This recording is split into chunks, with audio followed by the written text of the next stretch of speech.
Senator from Spartanburg, 3 minutes, please. Mr. President, members of the Senate, can I get a little order? This is... Yes, sir. Little order, please.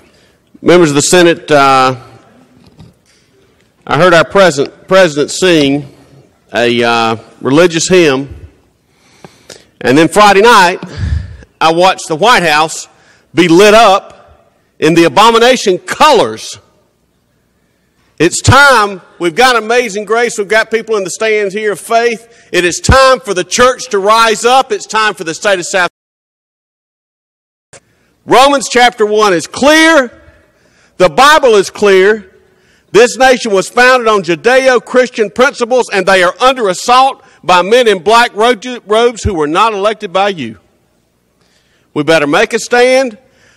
What I'd like to see is these folks that are working as in the positions that are dealing with these marriage certificates not to have to betray their faith or compromise their faith in order to subject themselves to the tyranny of 5 judges.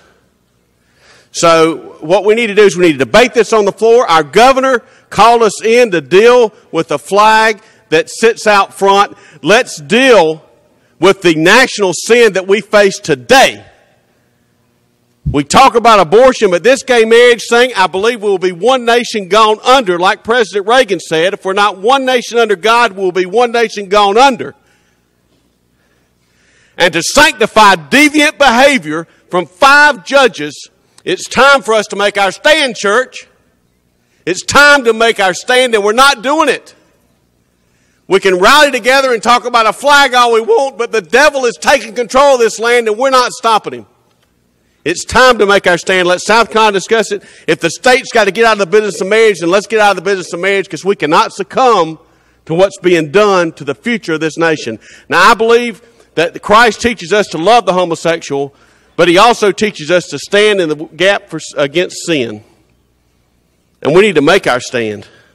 I know how people feel of all colors about this, and I know that we need to respect our brother and love our brother, but we cannot respect this sin in the state of South Carolina. So I'm asking you to open up the sine die, and let's deal with marriage. If we're not going to find some way to push back against the federal government like our forefathers did, or push back against a tyrannical government like the founders of this nation did, let's at least not put these citizens in South Carolina in a position where they've got to choose between their faith and their jobs. So thank you, Mr. President. Thank you.